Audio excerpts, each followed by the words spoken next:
The courtroom smelled like old wood and anxiety. Ilara Bennett stood before the bench, 18 years old and holding an envelope thick enough to change everything. The man across the aisle wore a suit that cost more than most people earned in a month, his silver hair slicked back like a predator who'd already tasted blood.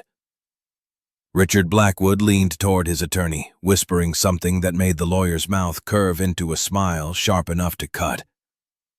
Then he looked at Ilara with eyes that said she didn't belong here, didn't belong anywhere. "Your Honor, this girl has no connection to Rose Hartfield.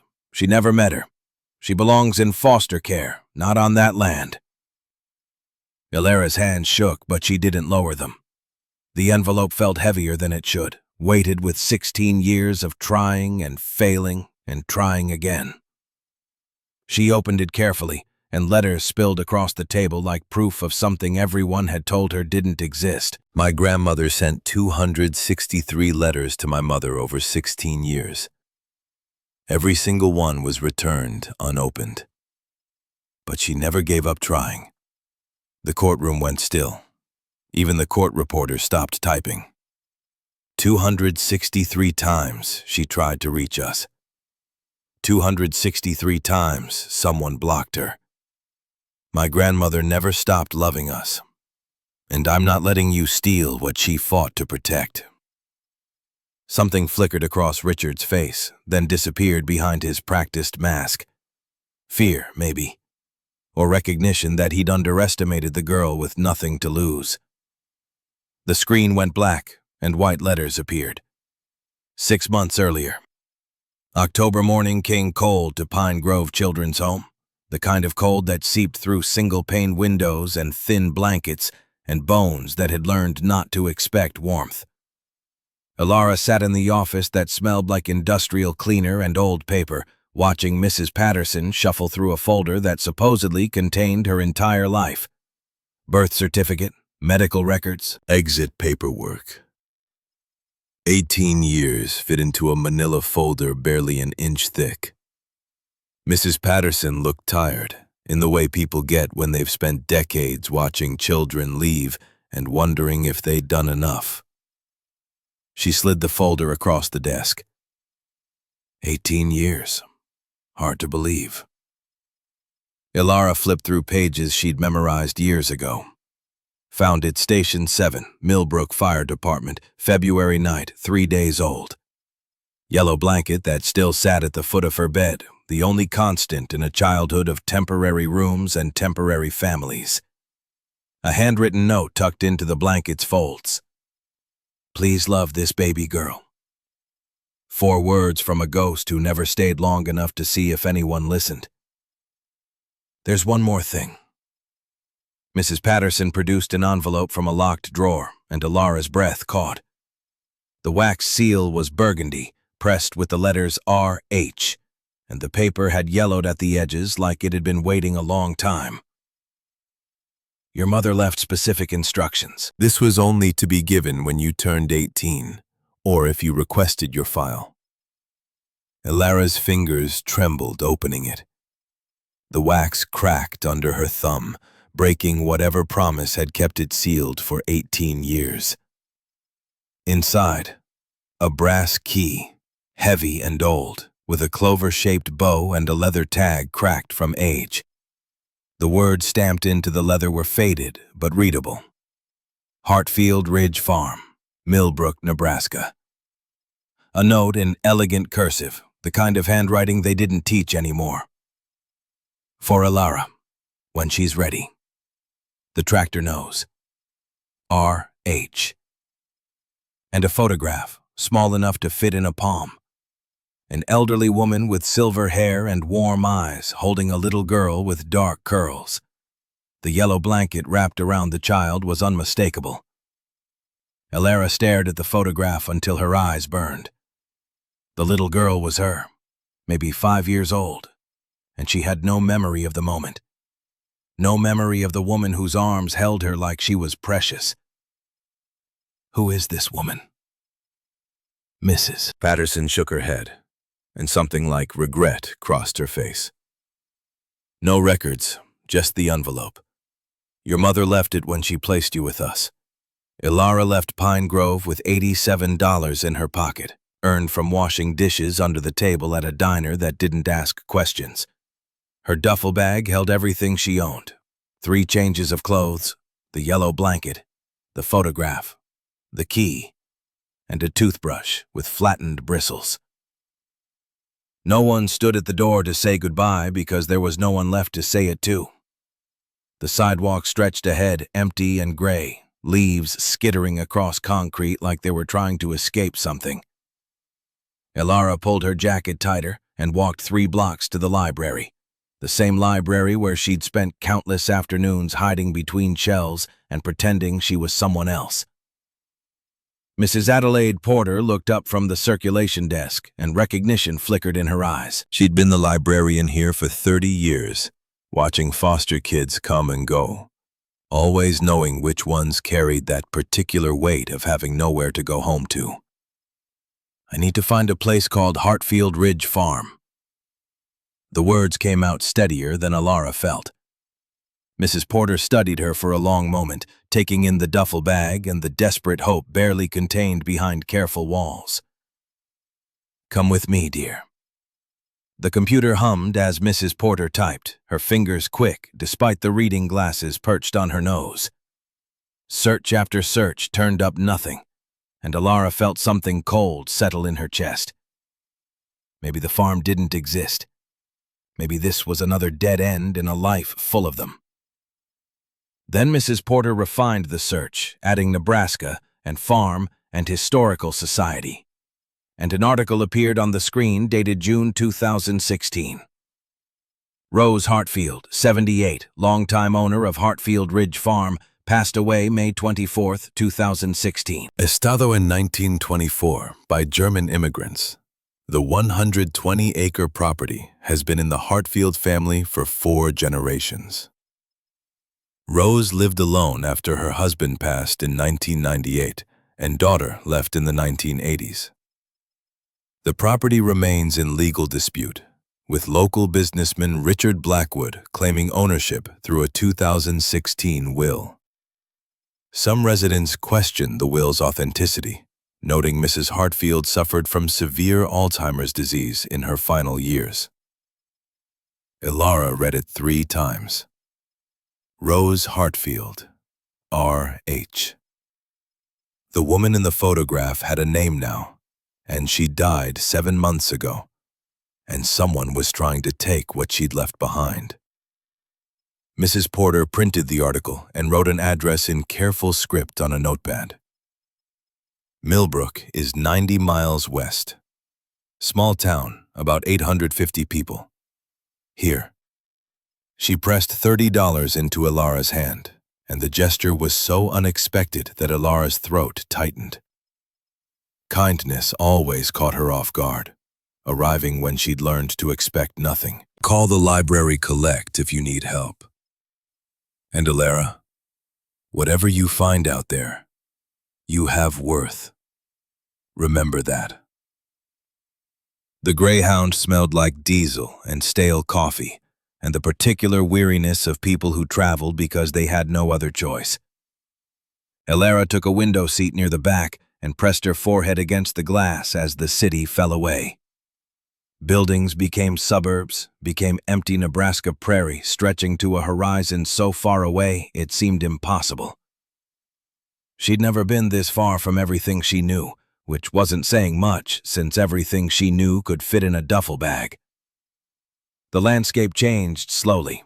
Harvested cornfields and scattered farmhouses and roads so straight they looked like someone had drawn them with a ruler. The sky here was bigger than it had any right to be. Endless blue, broken by clouds that cast shadows across the earth below. Ilara held the brass key, turning it over in her palm. The metal was warm from her grip, the leather tags soft with age. The tractor knows. What kind of message was that? What was she supposed to find? The bus pulled into Millbrook just after 2 in the afternoon. The town looked like something from a postcard people sent when they wanted to prove small-town America still existed. Main Street stretched 4 blocks with buildings that couldn't be newer than the 1950s. A diner with a red neon sign, a hardware store with rocking chairs on the porch, a bank that looked like it had never heard of drive-through banking. A wooden sign at the town limits read, "Population 847." And Alara wondered if they updated it every time someone was born or died or finally gave up and left. The diner was the only place open during the afternoon lull. Brennan's Diner, the sign said. And through the window, Alara could see red vinyl booths and a counter with chrome-edged stools. Her stomach reminded her she hadn't eaten since yesterday, but $87 wouldn't last long if she spent it on food. The bell above the door chimed when she entered. A woman behind the counter looked up, and the coffee pot in her hand slipped, shattering against the floor in a spray of glass and dark liquid. Sienna. Alara froze. The woman stared at her like she'd seen a ghost, and maybe she had. She was 50-something with auburn hair streaked gray, sharp green eyes, and flour dusting her apron. She crossed the distance between them in 3 strides, close enough that Alara could see her hands shaking. "No, you're not Sienna. You're her daughter." Alara? The sound of her own name from a stranger's mouth sent ice through Alara's veins. "How do you know my name?" "Because Sienna was my best friend. And Rose talked about you every single day for 6 years. The diner spun slightly. Alara gripped the back of a chair to stay upright while this stranger, who somehow knew everything, looked at her with eyes full of grief and recognition. The woman introduced herself as Colleen Brennan, and the story she told, sitting across from Alara in a corner booth, made the world tilt on an axis that had always been unsteady. Rose Hartfield was Alara's grandmother. The woman in the photograph, the woman who'd carved Alara's name onto a brass plate, who'd spent 6 years saving every penny and talking about the granddaughter she'd never met. Rose died in May, 7 months ago. Alzheimer's took her piece by piece starting in 2013. But in 2015, when her mind was still clear enough to know what was coming, she set up a trust. Everything she owned, the farm, her savings, all of it, for Alara. But after she died, Richard Blackwood showed up with a will dated March 2016. Claims Rose left everything to him. March 2016? Colleen's jaw tightened, and anger flickered in her eyes like a banked fire waiting for fuel. Rose had severe Alzheimer's by then. She couldn't remember her own name most days. There's no way she could sign legal documents. But Richard has lawyers, expensive ones from Omaha with leather briefcases and law degrees from schools that cost more than most people made in a lifetime. They were pushing it through court, and Alara had 30 days until the hearing that would decide if she had any claim to the only family she'd ever had. Who is Richard Blackwood? Colleen's expression went dark, the kind of darkness that came from knowing someone's capacity for cruelty. His father Henry worked for Rose's husband, got fired in 1989 for embezzling $30,000 over 10 years. The Blackwood family has hated the Hartfields ever since. Richard's been waiting 27 years for revenge. When Rose got sick, he saw his chance. The words settled in Alara's stomach like stones. 27 years of hatred focused on a farm and a family that included her, whether she'd known it or not. "Can you take me to the farm?" Colleen untied her apron without hesitation. "Let me grab my keys." The pickup truck was a 1995 Ford F-150 with rust eating the wheel wells and a crack across the windshield. But the engine started on the first try. They drove east out of town on roads that turned from pavement to gravel, past fields of harvested corn stubble and scattered farmhouses growing farther apart. The late afternoon sun slanted golden across everything, turning the prairie into something that might have been beautiful if Alara's heart wasn't hammering against her ribs. A weathered wooden sign appeared at the turnoff, hanging crooked on a rusted post. Hartfield Ridge Farm, established 1924. The numbers seemed impossible. Nearly a century of history on land Ilara had never known existed. The driveway wound through tall grass and wild asters past their bloom. Then the buildings came into view, and something in Ilara's chest cracked open. A two-story white farmhouse with paint peeling in long strips. Some windows boarded with plywood that had itself weathered gray. A large barn faded from red to rust, its roof sagging but still intact. Fields stretching beyond, overgrown now, but showing traces of what they'd been when someone cared enough to tend them. Under a lean-to beside the barn sat a tractor, green paint faded to something closer to sage, rust claiming the wheel wells, tires half buried in weeds. Cobwebs stretched between the steering wheel and gear shift, like nature was trying to take back what humans had abandoned. But despite its condition, something about it seemed patient. Waiting. Ilara approached slowly, her boots crunching on gravel. Up close, the tractor looked ancient, a 1968 John Deere that might have been impressive once. She ran her hand along the cold metal, searching for whatever the key was supposed to unlock. Then she saw the brass plate bolted to the frame near the engine housing. Most of the surrounding paint had chipped away, but the engraved letters stood out clear. R. Hartfield, 1968. Below that, added later in smaller letters, for Ilara, my North Star. Ilara's knees went weak.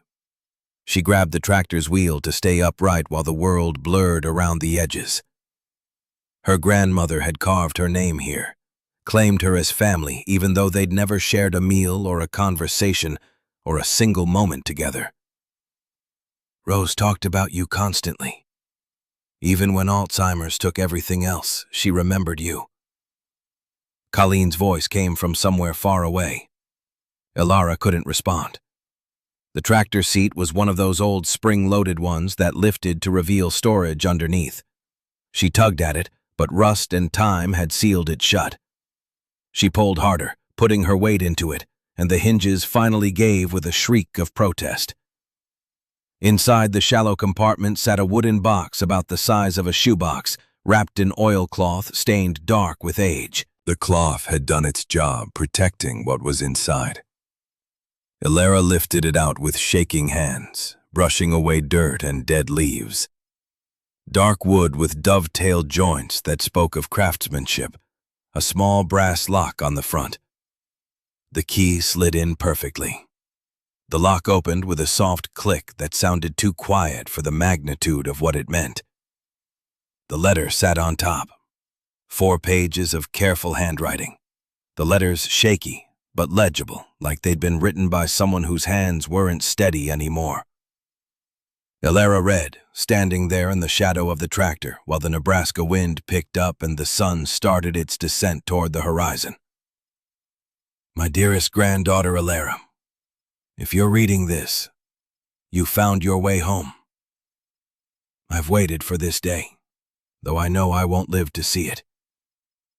I need to tell you the truth about your mother, about why she left, about why I couldn't come for you sooner. The word swam before Ilara's eyes, but she forced herself to keep reading. Rose's story spilled out in shaky cursive. Sienna, the miracle child, born when hope had been given up. Catherine, the cruel mother-in-law with rigid ideas about proper behavior. Sienna, pregnant at 17, the boy who abandoned her. Catherine's explosive rage and command to leave. And I, God forgive me, I stood there and let it happen. I was too afraid of Catherine, too weak to protect my own daughter. Ilara's throat closed around something that might have been grief or rage or both tangled together. Rose had tried to find Sienna after, hired detectives, spent every penny, but Sienna had disappeared into the vast anonymity of cities where people went when they wanted to vanish. Catherine died in 2008. 2 years later, a social worker found Rose and delivered the news that destroyed whatever was left. Sienna had died in 2006 from illness she couldn't afford to treat. 26 years old and gone, leaving behind a daughter in foster care. I tried to get you. I swear on everything holy I tried. But I was 72, had heart problems, lived alone on a struggling farm. The state said I wasn't fit to care for a child. The paper crinkled under Alara's grip. Rose had tried. For 6 years, she'd saved every penny and set up a trust and waited for the day Alara would turn 18 and could choose for herself. This farm is yours now. All 120 acres, the house, the barn, and $23,000 I saved. Come home, Alara. This is where you belong. Photographs lay beneath the letter. Rose and a man who must have been her husband, young and smiling in front of the barn when its paint was fresh. Sienna as a teenager, 17 and visibly pregnant, her hand resting on her belly with a smile that looked forced. Rose holding a little girl with dark curls, the original of the photograph that had been in the envelope. And one more. Sienna holding a newborn, wrapped in a yellow blanket, her face exhausted and radiant, and full of the kind of love that should have been enough to change everything. The bank book showed $23,000 in a trust account with Alara's name. Below that, tied with faded blue ribbon, sat a stack of envelopes. Alara untied the ribbon with trembling fingers. The envelopes tumbled loose, and every single one bore the same red stamp. Return to sender. Address unknown. She counted them twice because the number seemed impossible. 263 envelopes spanning 16 years, postmarks from 1990 to 2006. Rose's attempts to reach Sienna, all blocked, all sent back unopened. Alara opened one at random, then another, reading through tears that blurred the words. Rose's voice emerged from the pages, desperate and loving and full of regret. December 1990. Sienna, darling, I don't know if you'll ever read this. Your grandmother won't tell me where you are. I just need you to know I'm sorry. I should have protected you. Please come home. June 1995. Sienna, I heard you had a baby girl, a daughter. That makes me a grandmother. I've never met her. I don't even know her name. Please, let me meet her. Let me make this right. April 2001. I hired a detective. He found you in Lincoln, working 2 jobs, raising your daughter alone. Her name is Alara. What a beautiful name. I wanted to come see you, but he said you'd moved on. I don't want to intrude. But no, I think about you both every day. January 2006. This is the 237th letter I've sent, all returned. Do you receive them and choose not to respond? That's your right. I hurt you so deeply. But Alara is innocent. If you won't let me back into your life, please let her know she has a grandmother who loves her. The last letter was dated 3 months before Sienna died. Rose had sent 6 more that went unanswered because Sienna was already gone. Alara sank to the ground, letters spilling around her in a circle of broken communication. The math was brutal and clear. Catherine had intercepted every letter, returned them all unopened, kept Rose and Sienna separated for 16 years. Sienna died thinking her mother had abandoned her. Rose died thinking her daughter never forgave her. And Catherine, the woman who'd caused it all, had died in 2008 without facing any consequences for the lives she'd destroyed.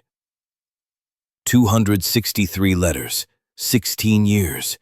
She never stopped trying. The words came out choked and broken. Colleen knelt beside her but didn't speak, just placed a hand on Alara's shoulder and let the weight of it say what words couldn't. Mom died thinking Grandma abandoned her. Grandma died thinking Mom never forgave her, and Catherine kept them apart. She destroyed both their lives. Ilara picked up the stack of letters, held them against her chest like they could somehow reach back through time and fix what was broken. All the years she'd spent in foster homes, believing no one wanted her, believing she was disposable, and the whole time, a grandmother was saving money and writing letters and waiting for the day they could finally meet. I thought no one wanted me, but Grandma loved Mom. Mom loved me. We were all just separated. The sobs came from somewhere deep and primal, the kind of grief that didn't have words adequate to contain it. Ilara cried for the grandmother who'd fought alone, for the mother who died too young, for the family they should have been, for herself, the child who'd grown up believing she came from nowhere, when all along she'd come from love that just couldn't find its way. The sound of a car engine cut through the fading afternoon. Both Ilara and Colleen looked up. A black Mercedes S-Class moved up the driveway with deliberate slowness, expensive and out of place against the backdrop of abandoned farm equipment and weathered wood. The driver's door opened, and a man emerged. Mid-50s, gray hair slicked back with too much product. Charcoal suit that probably cost $4,000. Italian leather shoes impractical for gravel. His smile was cold, the kind that never reached his eyes.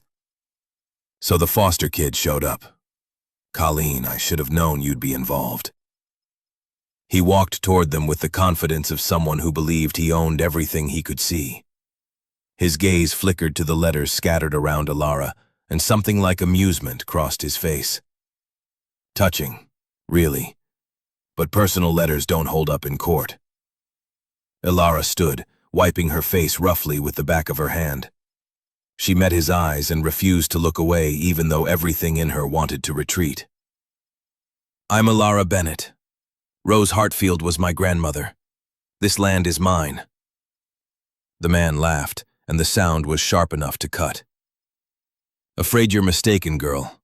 I have a legally notarized will dated March 2016 that says otherwise. A will she signed when she had Alzheimer's and couldn't remember her own name. Something flickered across his face too fast to identify. Surprise, maybe. Or the realization that she wasn't going to be easy to intimidate. Careful what accusations you make. I have lawyers from the best firm in Omaha. They will destroy you. He stepped closer, invading the space between them, using his height and his expensive suit and his certainty like weapons. Here's what's going to happen. You're going to take your sad orphan story and your pile of old letters, and you're going to get back on whatever bus brought you here. Because in 30 days, when that court date arrives, this property becomes mine. And there's nothing you or anyone in this dying town can do about it. Ilara's fists clenched at her sides, but her voice came out steady. We'll see about that. Richard Blackwood held her gaze for a long moment, and she watched him recalculate. Then he laughed again, shaking his head like she'd told an amusing joke. Have it your way. But when you lose, and you will lose, don't say I didn't warn you. He gestured vaguely at Colleen and the town beyond. These people, they'll forget about you the moment you're gone, just like they forgot your mother, just like they forgot Rose. He returned to his Mercedes and drove away, leaving a cloud of dust that hung in the golden light. Ilara stood watching until the car disappeared, her body shaking with adrenaline and rage and something that might have been determination. That man has been planning this since his father was fired 27 years ago. He's dangerous. Colleen's voice carried warning, but Ilara barely heard it. She was looking at the farmhouse with its peeling paint and boarded windows, at the barn with its sagging roof, at the fields stretching toward a horizon that suddenly felt like possibility instead of emptiness. I don't care. I'm not leaving. The certainty in her own voice surprised her. 18 years of being shuffled between temporary homes and temporary families. 18 years of learning not to get attached because attachment always ended in loss. And now she was standing on land that belonged to her, with nothing but $87 and 263 letters and a determination she hadn't known she possessed. This is the only family I've ever had. I'm not letting him take it. Colleen studied her for a moment, then nodded like a decision had been made. Then we fight. You've got 30 days. We better get started. Elara gathered the letters carefully, tucking them back into the wooden box with Rose's letter and the photographs and the bank book. She held the box against her chest like a shield, or maybe a promise. For you, Grandmom. For Mom. I'm bringing us home.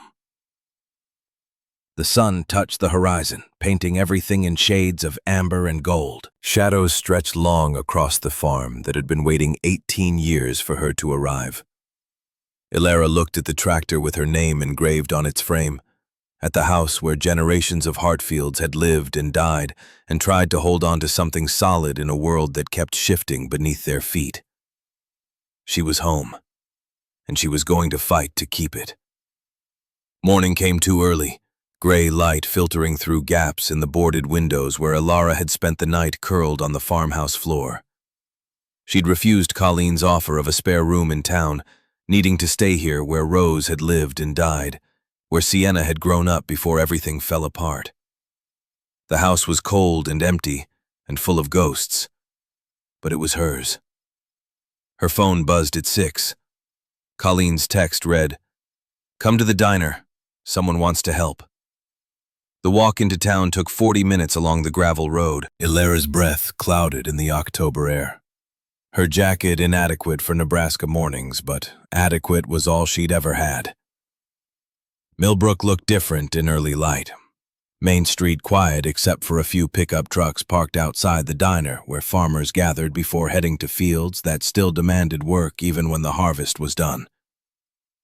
Inside, Colleen stood behind the counter talking to a woman Elara had never seen. Auburn hair cut in a sharp bob, tailored navy blazer over a white shirt, intelligent eyes that assessed Elara in the 3 seconds it took to cross the diner. Sloan Whitmore, estate litigation attorney out of Lincoln. The woman extended a hand, her grip firm enough to convey competence without trying to prove anything. Colleen called me last night. Told me Rose Hartfield's granddaughter was fighting Richard Blackwood for her inheritance. I cleared my schedule. Why would you do that? Because 3 years ago, Richard tried to defraud an elderly farmer named Thomas Murphy out of 200 acres. I represented Murphy and won. Cost Blackwood $2 million in damages and legal fees. When Colleen said he was back to his old tricks, I wanted another shot at him. Sloan pulled a laptop from her briefcase and opened it on the counter, spreadsheets and documents already loaded. We have 30 days until the hearing. That's not much time, but it's enough if we move fast. I need everything you found yesterday, letters, photographs, bank books, anything Rose left behind. Elara produced the wooden box from her backpack. Sloan examined each item methodically, taking photographs with her phone, making notes in shorthand that looked like its own language. 263 letters returned unopened over 16 years. That establishes Rose's character and intent.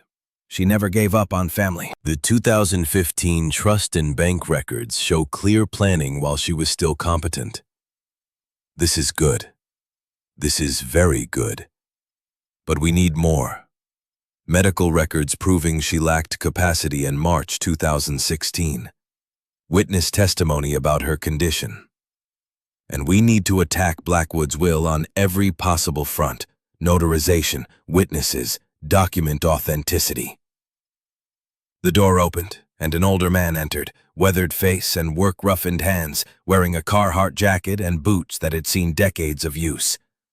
He looked at Elara with recognition she didn't understand. You've got your grandmother's eyes. Same color, same determination. Frank Holloway owned the ranch bordering Hartfield Ridge for 40 years. Rose had been his neighbor, his friend, and toward the end, when Alzheimer's stole her piece by piece, he'd visited every Sunday to make sure she ate something and didn't wander off into fields where she could get lost forever. March 2016, Rose didn't know who I was most days. Thought I was her husband who'd been dead 18 years. Couldn't remember what season it was, or what year, or sometimes even her own name. There's no way she could sign legal documents. You'd testify to that in court? In a heartbeat. Rose was the best person I ever knew. I won't let Blackwood steal from her granddaughter. Sloan typed rapidly, building a witness list and evidence matrix. The plan took shape across the next hour. Obtain medical records from Dr. Margaret Brooks at the Millbrook Clinic. Track down the lawyer who'd handled Rose's trust. Analyze every detail of Blackwood's supposed will. Dig into the Blackwood family history for motive. Ilara listened and felt something unfamiliar building in her chest. People she barely knew were organizing their lives around helping her, investing time and money and expertise into a fight that wasn't theirs. She'd spent 18 years learning that people left, that caring was temporary, that she was fundamentally alone. This felt like the universe rewriting rules she'd memorized for survival. By noon, Sloan had obtained Rose's complete medical file from Dr. Brooks, who'd practiced in Millbrook for 35 years and remembered when Rose first came in, worried about forgetting where she'd parked at the grocery store. The records painted a brutal timeline of decline. Early Alzheimer's diagnosis in 2013, moderate progression through 2014, severe symptoms by January 2016. The notes from March 14th were particularly damning. Patient unable to dress self, does not recognize own reflection in mirror, repeatedly asks for deceased daughter Sienna. When asked to sign her name for prescription refill, produced illegible scrawl that bore no resemblance to her signature. Recommend evaluation for care facility. One day before Blackwood claimed she'd signed a legal will, Sloan photographed every page, building a documentary record that would be hard to dispute. Then she made a call to Theodore Ashby, the semi-retired attorney who'd handled Rose's affairs for decades. Ashby agreed to meet at his office on Main Street, a second-story walk-up above the hardware store. The man who opened the door was 65 and tired in the way people get when they've spent a lifetime watching the law fail to deliver justice as often as it succeeded. Rose came to me in July 2015, said she'd been diagnosed with Alzheimer's and wanted to get her affairs in order while she still could. He pulled a file from a cabinet that looked older than Ilara. Inside were the trust documents, meticulously prepared and notarized properly by someone whose license hadn't been suspended. But more importantly, there was a flash drive labeled Rose Hartfield, July 2015, testamentary capacity. I insisted on video recording our session. I'd seen too many cases where people with progressive dementia had their wishes challenged after death. Wanted Rose's voice on record while her mind was still clear. The video played on Ashby's computer. Rose sat in this same office, silver hair neatly combed, wearing a blue cardigan. Her face showed the careful composure of someone holding tight to clarity that was already slipping away. I'm making this recording because my memory is failing. The doctors told me I have Alzheimer's disease. I want it absolutely clear. Everything I own, Hartfield Ridge Farm, all 120 acres, my savings, goes to my granddaughter, Ilara Bennett. I've never met her, but she's my blood. She's Sienna's daughter. This is her birthright. Don't let anyone take it from her. Rose turned to look directly into the camera, and Ilara felt like her grandmother was reaching across time and death to speak to her. Ilara, if you're watching this, I'm sorry I couldn't be there for you. But I'm giving you what I can. Come home. The screen went dark. Elara's vision blurred with tears she didn't bother wiping away. We have her testamentary capacity on video 6 months before the alleged will signing, and medical records showing severe decline by March 2016. Any judge with half a brain will see Blackwood's will is fraudulent. But Sloan wasn't satisfied with medical evidence alone. She turned her attention to the will itself, obtaining a copy through discovery demands Blackwood's lawyers couldn't refuse. The document claimed Rose had signed it March 15th, leaving her entire estate to Richard Blackwood, in gratitude for loyal assistance and friendship. 2 witnesses supposedly present, James Murphy and Susan Rodriguez, notarized by Roger Walsh of Millbrook. Sloan started with the notary. Roger Walsh ran a small accounting office 2 blocks from the diner, the kind of one-man operation that barely stayed afloat doing taxes for farmers who didn't trust computers. She walked in unannounced with Elara following, her briefcase swinging like a weapon. Roger looked up from his desk, and something like fear crossed his face when he recognized Sloan. "Miss Whitmore, I heard you were in town." "Mr. Walsh, I need to ask you about a notarization you performed March 15th, 2016. Rose Hartfield's will." Roger's hands went still on his keyboard. He was 48 but looked older, the kind of aging that came from poor choices and their accumulated weight. "I notarized lots of documents. I'd have to check my records." "Let me save you the trouble." Sloan placed a document on his desk. "Official letterhead from the Nebraska Secretary of State. Your notary license was suspended February 20th, 2016. 1 month before you allegedly notarized Rose Hartfield's will, which means you were legally prohibited from notarizing anything." The color drained from Roger's face. His mouth opened, but no sound came out. "State records show you were notified of the suspension via certified mail. 3 separate letters sent to this address. You signed for all of them. I didn't realize it must have been an administrative error. Administrative errors don't result in 3 certified letters. How much did Richard Blackwood pay you to notarize that will illegally?" Roger stood abruptly, his chair scraping against worn linoleum. "I need to consult my attorney before answering any more questions." "That's your right, but you should know I've already referred this matter to the county prosecutor.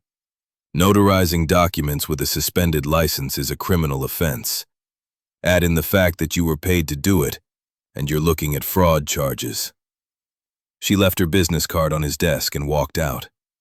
Elara followed, her mind spinning with the implications. He actually did it. Blackwood paid someone to forge notarization. Not just someone. Someone whose license was already suspended, which means he knew he was breaking the law. That's conspiracy to commit fraud, and it gives us leverage. Back at the diner, Sloan pulled up bank records she'd subpoenaed from Roger's accounts. There it was. A wire transfer for $15,000 from an LLC registered to Richard Blackwood, dated March 20th, 5 days after the supposed will signing. The witnesses were next. James Murphy didn't exist. No one by that name in Nebraska, no social security match, no driver's license. A fabricated identity. Susan Rodriguez was real, but when Sloan reached her by phone in Omaha, the woman's confusion was genuine. "I never witnessed any will. I've never been to Millbrook. I work 60 hours a week waitressing at 3 different restaurants. Someone must have stolen my information." Sloan recorded the conversation with permission, adding it to a growing file of evidence that made Blackwood's will look less like a legal document and more like a poorly executed crime. Then she brought in a forensic document examiner, a specialist who testified in 40 states about handwriting analysis and document fraud. The woman studied Rose's known signatures from checks and letters written before her decline, comparing them to the signature on Blackwood's will. The report came back definitive.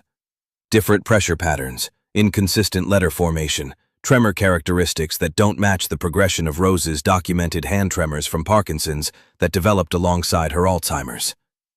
High probability of forgery. But the most damning evidence came from digital forensics. Sloan hired a specialist from Lincoln who examined the PDF metadata of Blackwood's will.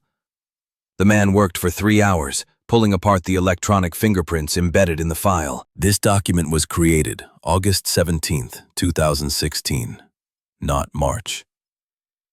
The creation date, modification date, and embedded timestamps all confirm it. Someone made this file 3 months after Rose Hartfield died and backdated the signing date. Can you testify to that in court? Absolutely.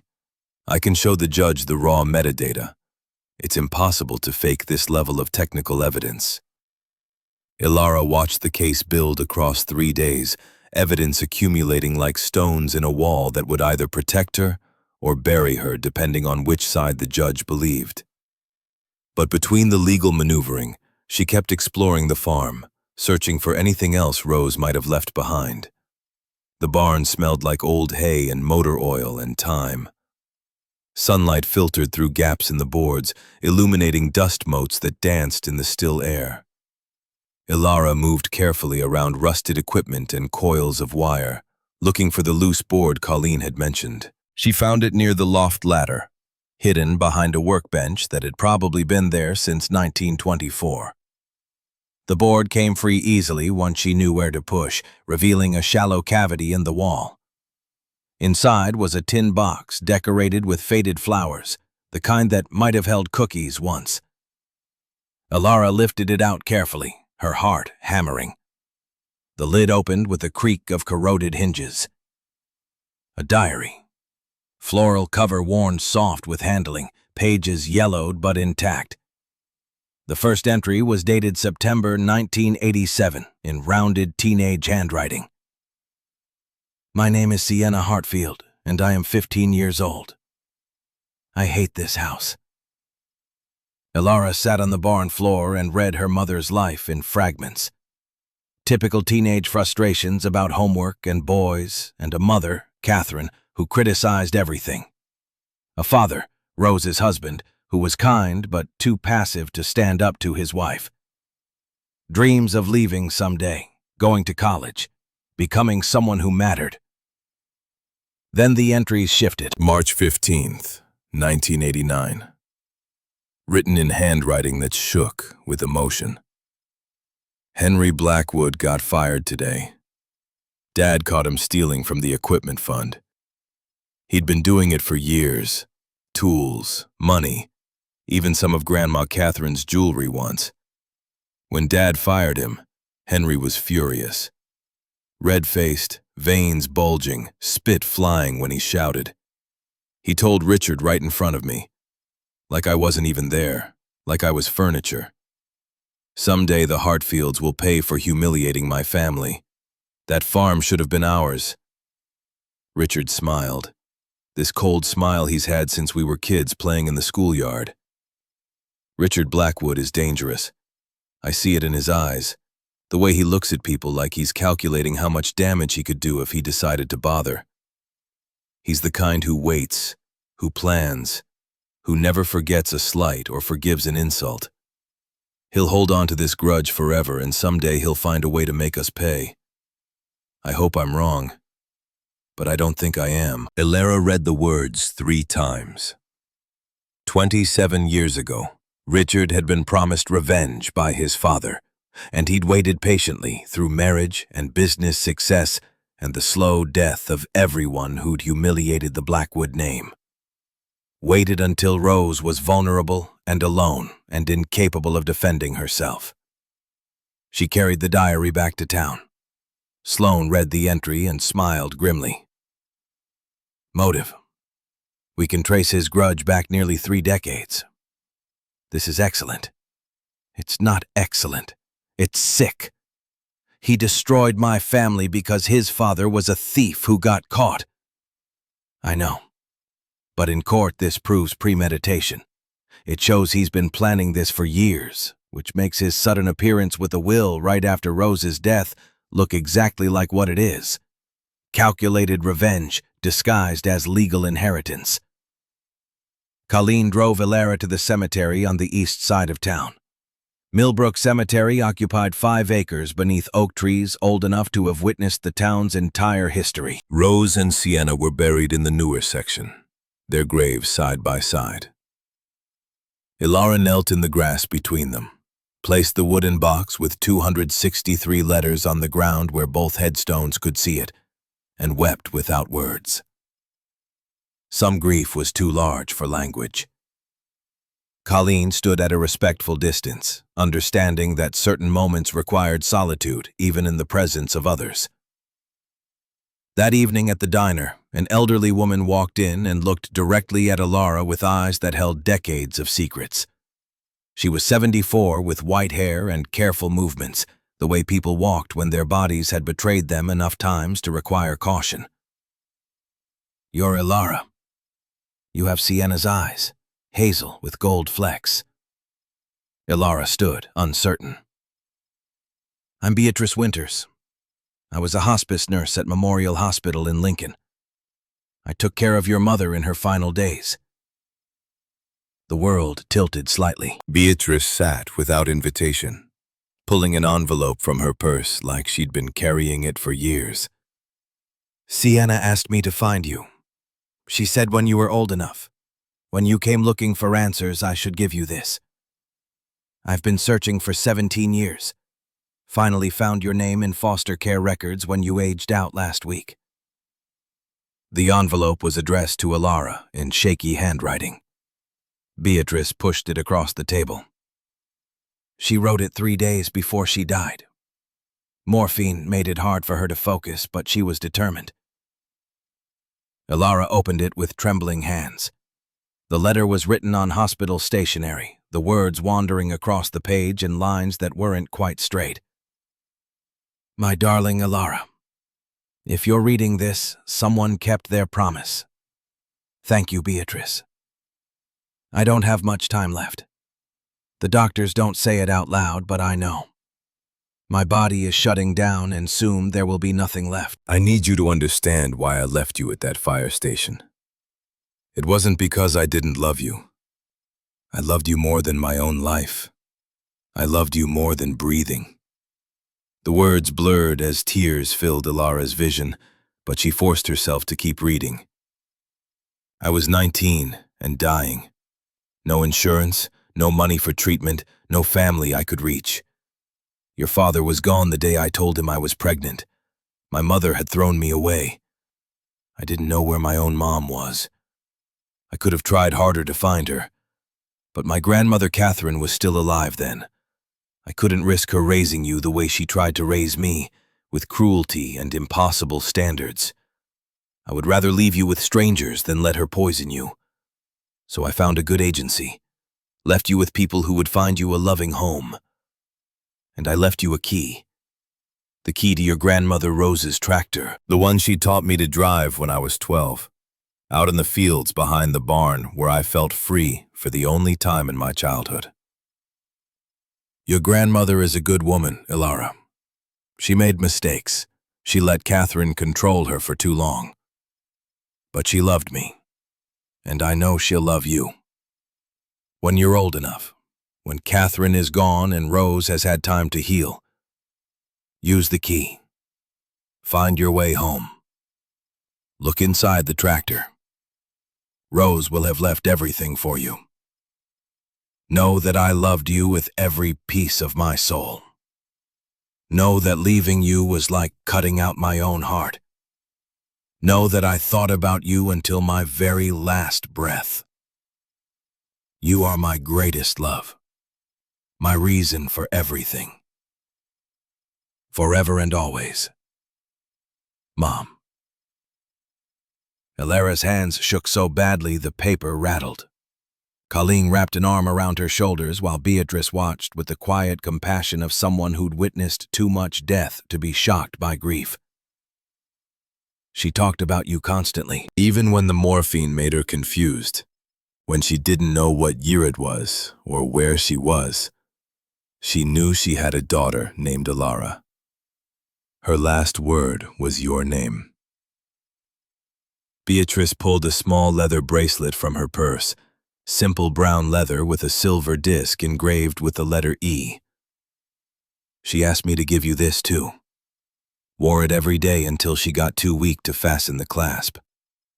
Ilara took it with shaking hands and fastened it around her wrist. It fit perfectly, like it had been waiting 17 years for her to grow into it.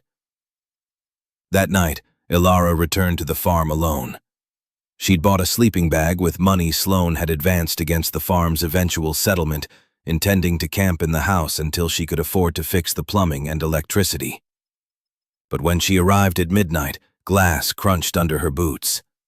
The front windows were smashed, jagged shards glittering in moonlight.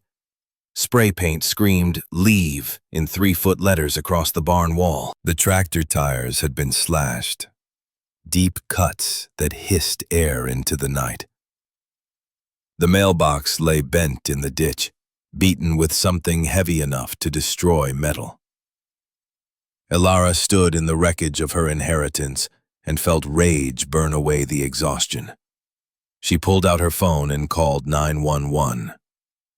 Sheriff Wayne arrived 20 minutes later, a practical man in his 50s who'd seen enough small-town crime to know the difference between random vandalism and targeted intimidation. He walked the property with a flashlight, photographing damage and taking notes in a spiral pad that looked like it had been through multiple investigations. Can't prove who did this. No witnesses, no cameras out here in the middle of nowhere. But then he lowered his voice, glancing back at his patrol car where his radio crackled with dispatch chatter. Off the record, Richard Blackwood's been making threats around town, telling people if you don't drop your claim, things will escalate. I can't prove it's him, but I know it is. Seen men like him my whole career. They think money buys them immunity from consequences. Don't let him scare you off. That's what he wants. The sheriff left just before dawn. Ilara sat on the porch steps watching the sky turn from black to gray to pale pink, surrounded by destruction meant to break her spirit. Instead, it crystallized something that had been forming since she first touched the brass key. This land was worth fighting for, not because of its value in dollars, but because it represented every person who'd loved her without her knowing. Sunrise brought something unexpected. Pickup trucks started arriving around 7, farmers in work clothes and boots caked with field mud. Frank Holloway emerged from the first truck carrying a box of new window glass. Behind him came a carpenter Ilara didn't recognize, then 3 women from Colleen's church, then more people until 20-some strangers filled the farmyard. Frank approached with the measured confidence of someone who'd lived through enough to know which battles mattered. Heard what happened. Figured you could use help fixing it. I don't have money to pay anyone. Nobody asked for money. Rose was part of this community for 78 years. You're her granddaughter. That makes you family. They worked without organizing, everyone knowing instinctively what needed doing. The carpenter replaced window glass while his teenage son scraped paint from the barn with solvent and elbow grease.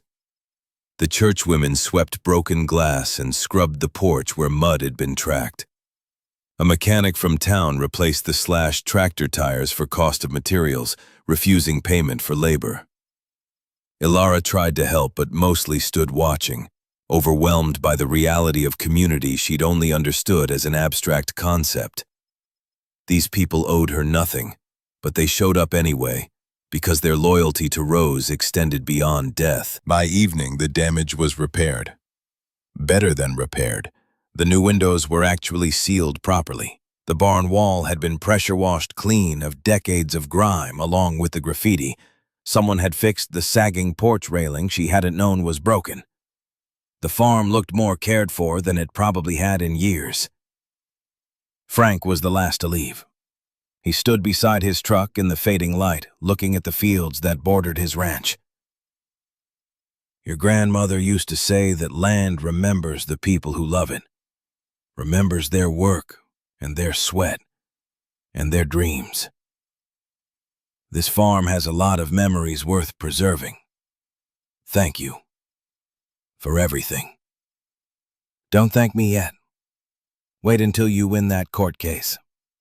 Richard Blackwood doesn't give up easy. I'm counting on it. Frank smiled then, the first time she'd seen his weathered face show anything but concern. You've got Rose's stubbornness. That's good. You're going to need it. He drove away, leaving dust that glowed golden in the last light. Ilara stood on the porch of a farmhouse that was slowly becoming home, surrounded by evidence that people cared enough to fight for what was right, even when it cost them something. Tomorrow they'd present their case to the judge, but tonight, with community-repaired windows keeping out the cold and the smell of cleaning solution fading into the scent of earth and possibility, Ilara let herself believe that maybe 18 years of being unwanted was finally over. Maybe she'd been wanted all along and just hadn't known where to look. The courthouse steps were worn smooth by a century of people seeking justice or avoiding it. Ilara climbed them at 8 in the morning with Sloan beside her carrying 2 briefcases full of evidence that would either save everything or prove that wanting something wasn't enough to make it yours. Richardson County Courthouse occupied a full block of downtown, built in 1892 with limestone that had weathered from white to gray. Inside, the hallways smelled like floor polish and the nervous sweat of people whose lives were about to be decided by strangers in black robes. The courtroom was already filling. Half of Millbrook had shown up, farmers in clean shirts they probably only wore to church and funerals, sitting in the gallery like witnesses to something that mattered beyond property lines and tax assessments. Colleen sat in the front row beside Frank and Beatrice, their presence a reminder that Ilara wasn't as alone as she'd spent 18 years believing. Richard Blackwood entered from the opposite door with his attorney Jonathan Pierce, a man whose suit probably cost more than the average Millbrook resident earned in 3 months. They took their table with the confidence of people who'd won before and expected to win again. Judge Elizabeth Morrison emerged from chambers at precisely 9. 62 years old, with steel gray hair pulled back severely, she'd presided over this court for 15 years with a reputation for cutting through nonsense and punishing anyone who wasted her time with lies. "All rise." The bailiff's voice echoed off the high ceiling. Everyone stood. The judge took her seat and surveyed the courtroom with eyes that missed nothing. "Be seated. Case number 2023 CV 447. Bennett versus Blackwood, contested estate of Rose Hartfield. Opening statements." Pierce stood first, buttoning his jacket with practiced precision. "Your Honor, this is straightforward estate law. Rose Hartfield executed a valid will on March 15, 2016, properly notarized and witnessed according to Nebraska statute. That will supersedes any previous documents. My client, Richard Blackwood, was a friend to Mrs. Hartfield in her declining years, providing companionship and assistance when she had no one else." The will reflects her gratitude. He gestured toward Ilara with something approaching pity. The plaintiff is a foster child who never met the decedent, has no documented relationship with her, and is being manipulated by opportunistic locals who see a chance to overturn a legitimate document for their own gain. Sloan rose without hurrying, letting silence stretch until everyone leaned forward slightly. "Your Honor, this case is about fraud. Richard Blackwood forged a will to steal land from a family he's harbored a grudge against for 27 years. We will prove that Rose Hartfield was mentally incapacitated in March 2016 and could not have signed any legal document. We will prove the notarization was illegal. We will prove the witnesses don't exist. And we will prove Mr. Blackwood's motive traces back decades to his father's firing for embezzlement." She placed a hand on the stack of evidence binders. Rose Hartfield spent the last 6 years of her life preparing for this moment.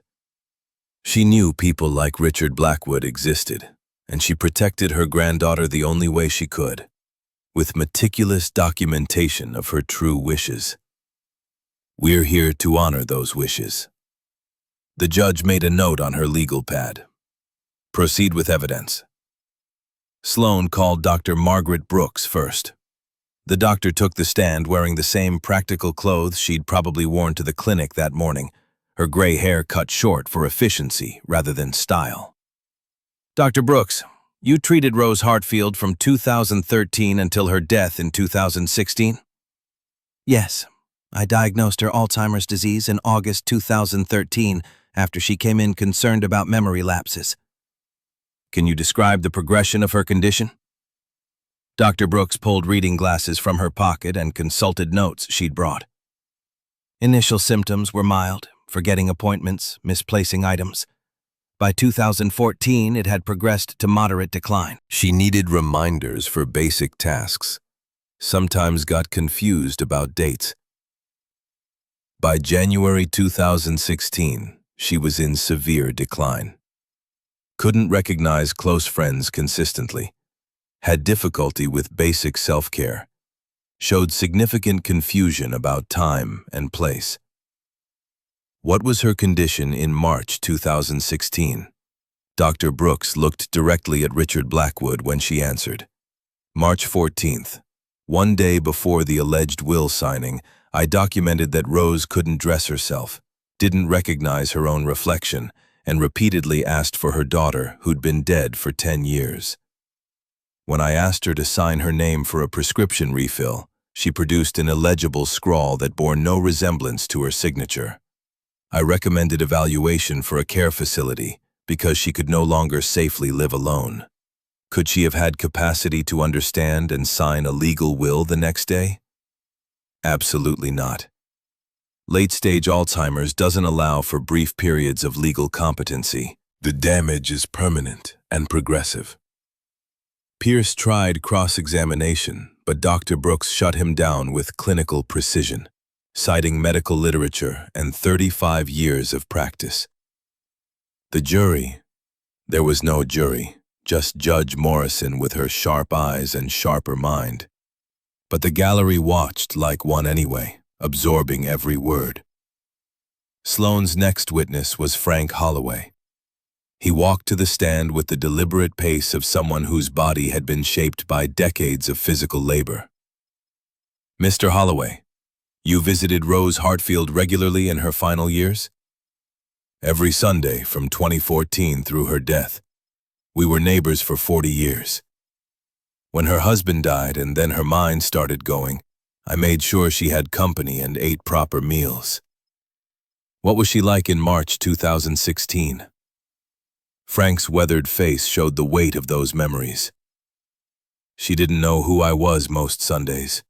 Thought I was her husband James, who died in 1998. Sometimes she asked me to take her home, even though she was sitting in her own living room. She'd look out the window at fields she'd known for 70 years and ask where she was. Did she ever mention Richard Blackwood? Never. Not once in 2 years of weekly visits did she mention him. She talked about Sienna constantly, about her granddaughter she'd never met, about regretting things she couldn't change. But Richard Blackwood? No relationship whatsoever. Martha Reeves testified next, the home health aide who'd visited 3 times weekly in 2016. She brought her care logs, spiral-bound notebooks with entries dated and timed precisely. March 15th, 9 a.m. visit. Client disoriented, thought I was her sister who died in the 1950s. Asked me repeatedly what year it was. Became agitated when I tried to help her change clothes, insisted she needed to pick up her daughter from school. Her daughter had been dead 10 years. Could she have signed legal documents that day? Ms. Reeves looked at Pierce with something approaching disgust. She couldn't sign her own name. I watched her try to write a grocery list. It was illegible scribbles. The idea that she could understand and execute a legal will that same day is absurd. Then Sloan brought out evidence that made the courtroom collectively hold its breath. She set up a laptop and projector and Rose's face appeared on the screen. July 2015. Sitting in Theodore Ashby's office, wearing a blue cardigan and her best attempt at composure. I'm making this recording because my memory is failing. The doctors told me I have Alzheimer's disease. I want it absolutely clear. Everything I own, Hartfield Ridge Farm, all 120 acres, my savings, goes to my granddaughter Ilara Bennett. I've never met her, but she's my blood. She's Sienna's daughter. This is her birthright. Don't let anyone take it from her. Rose turned toward the camera, and several people in the gallery wiped their eyes. Ilara, if you're watching this, I'm sorry I couldn't be there for you, but I'm giving you what I can. Come home. The video ended. Silence filled the courtroom like water finding its level. Even Pierce seemed momentarily uncertain how to counter a dead woman speaking her truth so clearly. Judge Morrison leaned forward. When was this recorded? July 2015, Your Honor. 9 months before the alleged will signing, when Rose still had testamentary capacity. The video establishes her clear intent while she was legally competent. Sloan called Theodore Ashby to authenticate the video's creation and the trust documents he'd prepared. Then she shifted to attacking Blackwood's will directly. Your Honor, I'd like to present evidence regarding the notarization. Roger Walsh of Millbrook allegedly notarized the March 15th will. However, Mr. Walsh's notary license was suspended by the state of Nebraska on February 20th, 2016, 1 month before the alleged signing. She submitted official records from the Secretary of State, the suspension letter, and certified mail receipts showing Roger had been notified 3 separate times. A notary with a suspended license cannot legally notarize any document. This makes the will invalid, regardless of any other factors. Pierce objected, arguing administrative errors, but Judge Morrison waved him quiet. If the notary's license was suspended, the notarization is void. That's statute. Continue. Sloan called Roger Walsh. He approached the stand like a man walking toward his own execution, which, in a sense, he was. His career, and possibly his freedom, hung on the next 10 minutes. Mr. Walsh, you notarized Rose Hartfield's will on March 15th, 2016? Roger's voice barely rose above a whisper. I did. Were you aware your license was suspended? There may have been some confusion about. Let me help clarify. You received 3 certified letters notifying you of the suspension. You signed for all 3. Were you aware you were breaking the law when you notarized that will?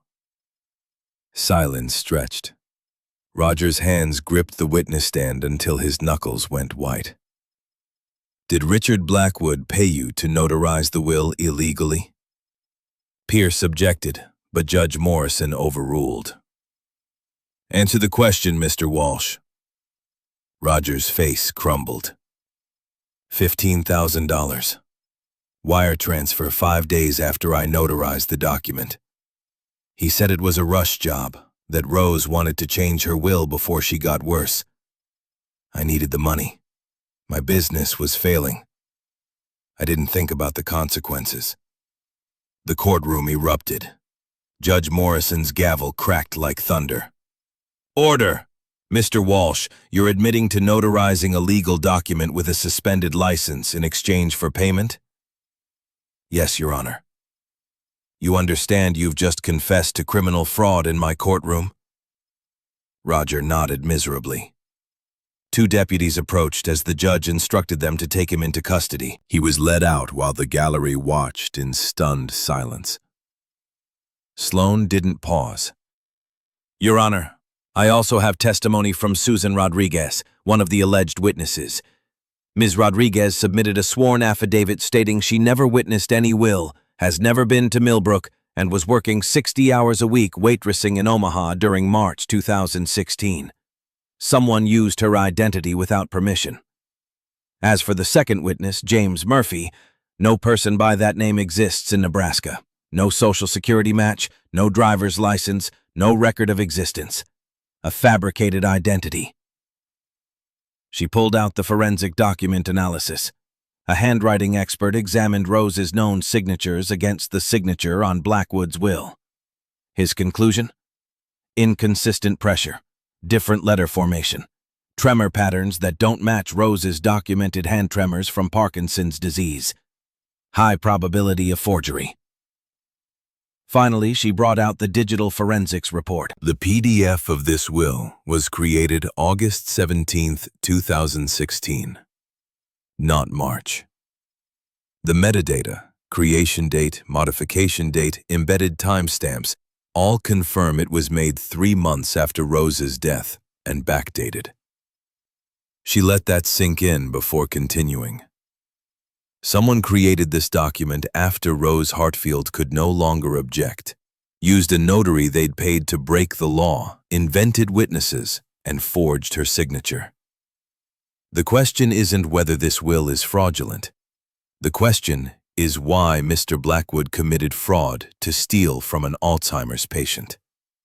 Sloan pulled Sienna's diary from evidence. This is Sienna Hartfield's diary from 1989. Entry dated March 15th. Henry Blackwood got fired today for stealing. He told Richard right in front of me, "Someday the Hartfields will pay." Richard smiled that cold smile. "He's dangerous. He'll hold this grudge forever." She looked at Richard directly. 27 years. That's how long Richard Blackwood waited for Rose to become vulnerable enough to attack. This isn't about property. It's about revenge for his father's humiliation. Pierce tried to object, but Judge Morrison cut him off. "I'll hear from Mr. Blackwood himself. Take the stand."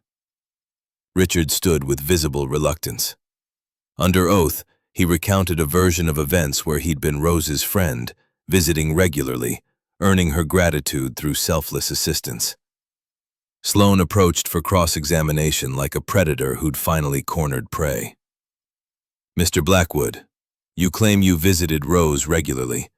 Can you name a single person who witnessed these visits?" "People weren't always there when according to testimony from 3 separate individuals who were at Rose's home multiple times per week, no one ever saw you visit." "Explain." "I maintained her privacy." "How convenient. Did you visit Rose before 2016? Richard hesitated. "Occasionally." "Define occasionally. Once a month? Once a year?" "I don't recall precisely. I'll help you. According to testimony from 6 Millbrook residents, you had no relationship with Rose Hartfield before March 2016. You appeared suddenly with a will 1 month after her death. Doesn't that seem suspicious? Rose wanted to change her will. She contacted me. Why would she contact you specifically?" "We were acquainted through community connections. Your father Henry worked for Rose's husband in the 1980s, correct?" "That was decades ago and has no relevance." "Answer the question. Your father worked for the Hartfield family?" "Yes. And he was fired in 1989 for embezzling $30,000, correct?" Richard's jaw tightened. "There were allegations, but there were police reports. Your father stole from the Hartfield family for 10 years and was caught. Did your father resent being fired?" "I don't know what my father felt." "You don't remember him telling you, in front of Sienna Hartfield, that someday the Hartfields would pay for humiliating him? That's hearsay from a dead woman's diary. It's contemporary documentation of a threat. Did your father tell you the Hartfield farm should have belonged to your family?" Richard's composure cracked. "My father gave his life to that farm. 20 years working land he could have owned if he hadn't been a thief?" Richard's face flushed red. His voice rose, losing the careful control he'd maintained. "He wasn't a thief. He took what he'd earned. The Hartfields treated him like hired help when he'd made that farm profitable." "So you believe your father deserved the farm?" He deserved respect. He deserved recognition. Instead, James Hartfield humiliated him in front of the entire town. And you waited 27 years for revenge. The word hung in the air. Richard realized his mistake, saw it reflected in the judge's expression and Sloane's slight smile. I didn't. That's not what I meant. You saw Rose develop Alzheimer's, saw her become vulnerable, saw an opportunity to take what you believed your family deserved. You paid a notary with a suspended license $15,000. You used fake witnesses. You created a fraudulent will after Rose died and backdated it. That's not. You just admitted in this courtroom that you believe your father deserved the Hartfield farm, that it should have belonged to your family. That's motive for exactly what we're accusing you of. Richard stood abruptly, his chair scraping loudly. That land should have been ours. Everything my father built, everything he sacrificed, and they threw him away like garbage. Well, I took it back. I took what was rightfully. He stopped, face draining of color as he realized what he'd confessed. No further questions, Your Honor. Judge Morrison's expression could have frozen Nebraska in July. Mr. Blackwood, sit down. Mr. Pierce, control your client. Richard sank back into the witness chair, looking like a man who just watched his life collapse. Pierce approached for damage control, but the damage was complete and irreparable. Nothing he said could undo a confession delivered in open court before a gallery full of witnesses. The judge called a 15-minute recess. Alara sat in the hallway with Sloane while whispered conversations filled the corridor. He confessed. He actually confessed to fraud. Sloane allowed herself a small smile. Arrogance. He spent 27 years believing he was entitled to that land, and when I pushed, his sense of righteousness overrode his common sense. Happens more than you'd think. What happens now? Now we get your farm back, and Richard Blackwood goes to jail. Court reconvened. Judge Morrison had clearly spent the recess reviewing evidence and wasn't inclined toward mercy. I've heard enough. The medical records conclusively demonstrate Rose Hartfield lacked testamentary capacity in March 2016. The video from July 2015 establishes her clear intent while competent. The notary's suspended license invalidates the notarization. The witnesses don't exist or deny involvement. The digital forensics prove the document was created after Mrs. Hartfield's death. She looked at Richard with contempt. Most damning is Mr. Blackwood's own testimony, admitting to a motive for fraud and confessing, in my courtroom, that he took the property believing it belonged to his family. Her gavel came down once, hard. I find the will dated March 2016 to be fraudulent. The trust established July 2015 remains valid and enforceable. Hartfield Ridge Farm, including all 120 acres, improvements, and associated assets, belongs to Alara Bennett. The courtroom erupted in applause. Judge Morrison didn't quiet them immediately, letting the moment breathe. Furthermore, I'm referring this matter to the county prosecutor for criminal charges against Richard Blackwood and Roger Walsh for fraud, forgery, conspiracy, and suborning perjury. She looked at Pierce. Your client should retain criminal defense counsel immediately. FBI agents were waiting in the hallway. Alara watched Richard Blackwood being led away in handcuffs, his expensive suit rumpled and his face ashen. He didn't look at her as he passed, already diminished from predator to prisoner. Outside the courthouse, Millbrook residents gathered like they'd won something communal rather than individual. Frank shook Alara's hand with a grip that conveyed pride beyond words. Colleen hugged her so tightly it hurt. Beatrice touched her arm gently and smiled with the satisfaction of a promise kept 17 years after it was made. That evening, the diner filled beyond capacity for an impromptu celebration. Someone brought a cake that read, "Welcome home, Elara," in blue frosting. The local newspaper photographer took pictures that would run on the front page. Elara standing between Colleen and Frank, holding the wooden box with 263 letters, smiling with an expression that was part relief and part disbelief that anything good could actually last. The district attorney moved quickly. Within a week, Richard Blackwood was indicted on 8 counts of fraud and conspiracy. His bail was set high enough that even his considerable wealth couldn't easily reach it. Roger Walsh pleaded guilty immediately and received 5 years probation plus restitution in exchange for his testimony against Richard. The farm became legally Elara's through paperwork that Theodore Ashby handled with the efficiency of someone who'd been waiting years to see justice served. The $23,000 in trust transferred to an account with Elara's name, the first time she'd ever had more than a few $100s to her name. But money disappeared faster than she'd imagined. Property taxes came due. $45,000 that took nearly half the savings. The house needed immediate repairs to be habitable. $15,000 for plumbing and electricity restoration. The barn required structural work. $8,000 to keep the roof from collapsing in the next heavy snow.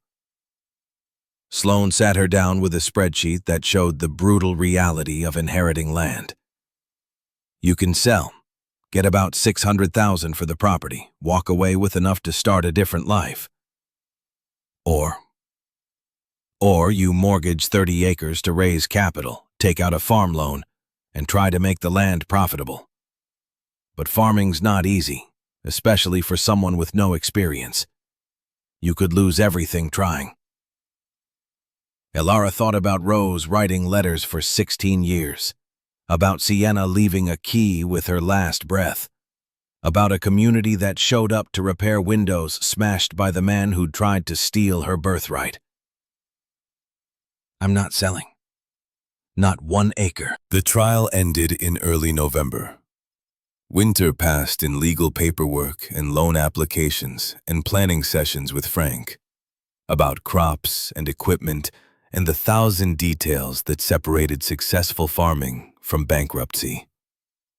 When spring arrived, 5 months later in March, Elara began her first planting season with a combination of terror and determination that felt like standing on the edge of something that could either save her or destroy her.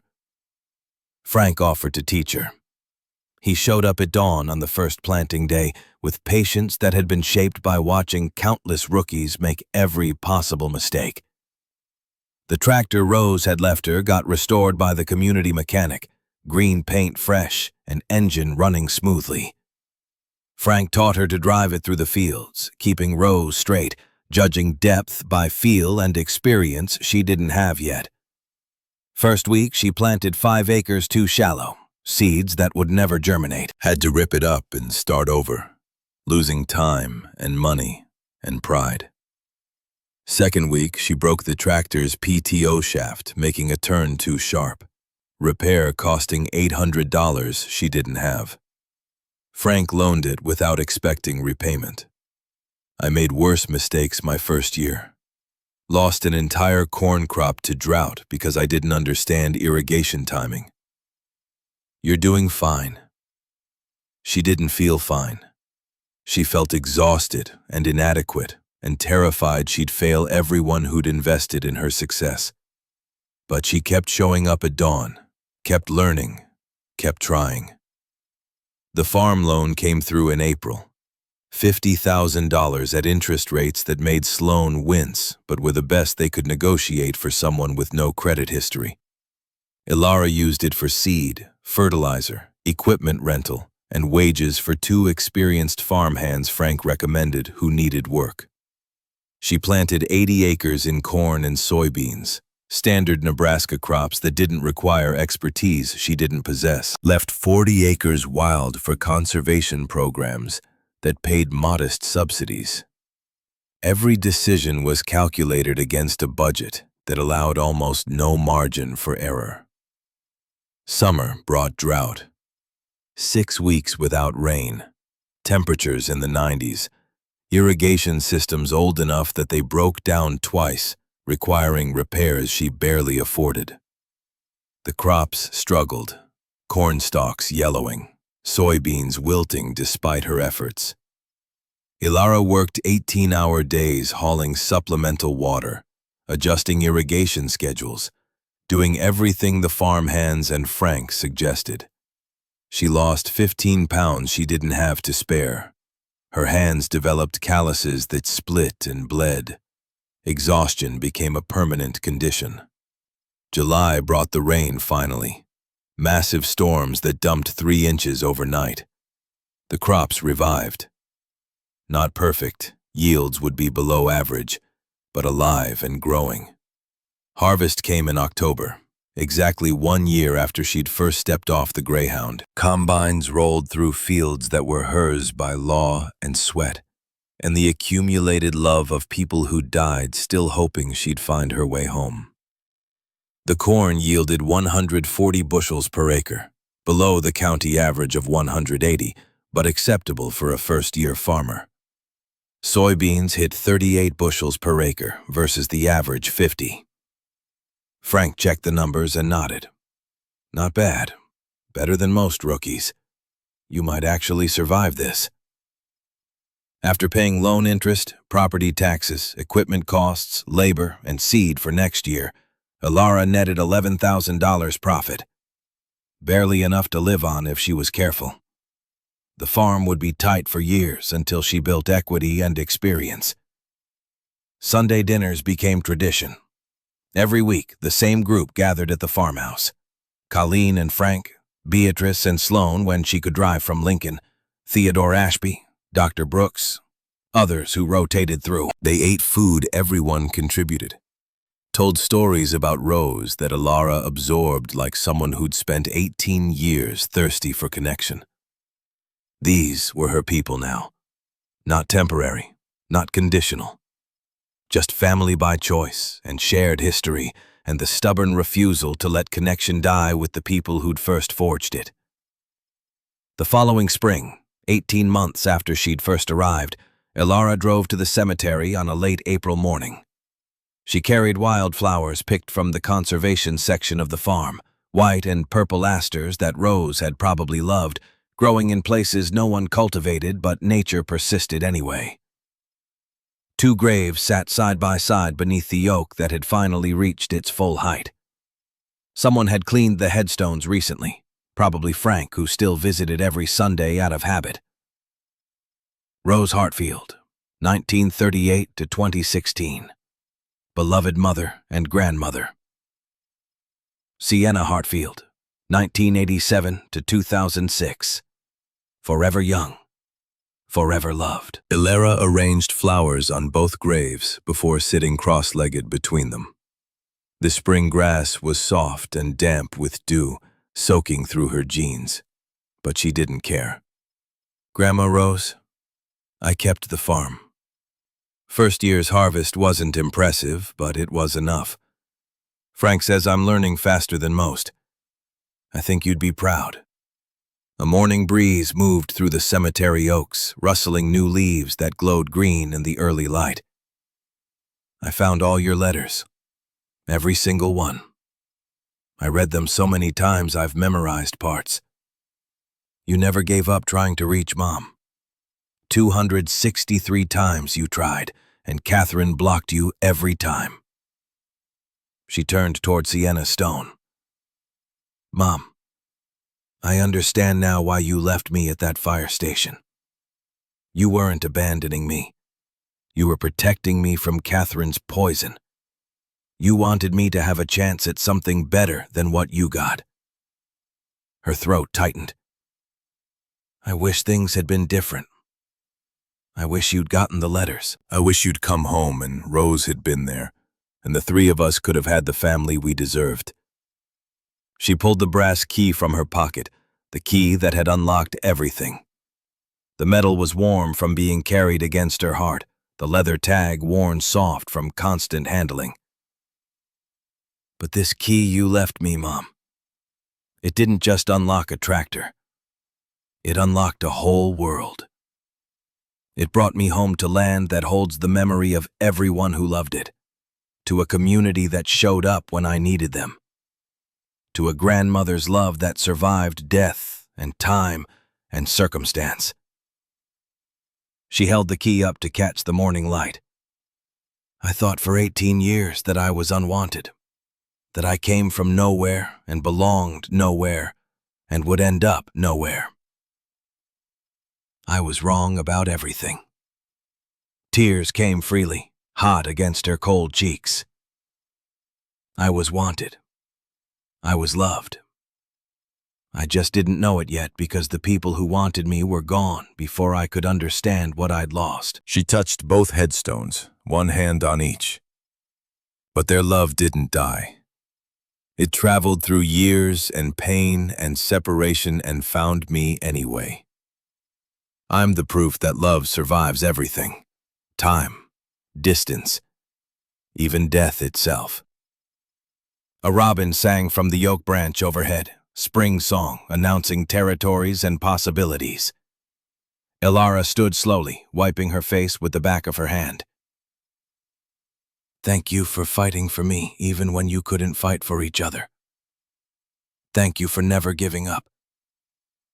Thank you for leaving me away home. She looked toward the eastern horizon where the farm waited, white house and red barn and green fields stretching toward everything that came next. I'm home now, and I'm never leaving again.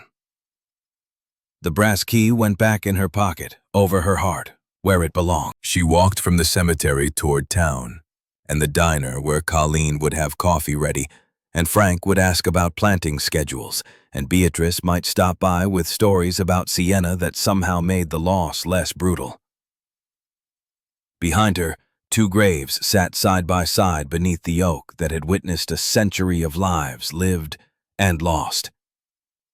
The flowers she'd left would last maybe a week before wilting. But she'd be back before then. She always came back. The sun climbed higher, burning off the dew, warming the earth that remembered everyone who'd loved it. Somewhere in a federal detention center, Richard Blackwood awaited trial that would eventually sentence him to 6 years for fraud and conspiracy. Roger Walsh performed community service and carried shame that would outlive his probation. But here in Millbrook, on 120 acres that had been waiting 18 years, Elara Bennett planted her second crop and learned that home wasn't a place you were given. It was something you fought for and earned and protected. Something worth the struggle precisely because the struggle proved you belonged. She belonged. Finally, completely, undeniably belonged. The land remembered. The people remembered. And in her pocket, a brass key stayed warm against her heart, proof that love never really dies. It just waits patiently for someone brave enough to follow it home.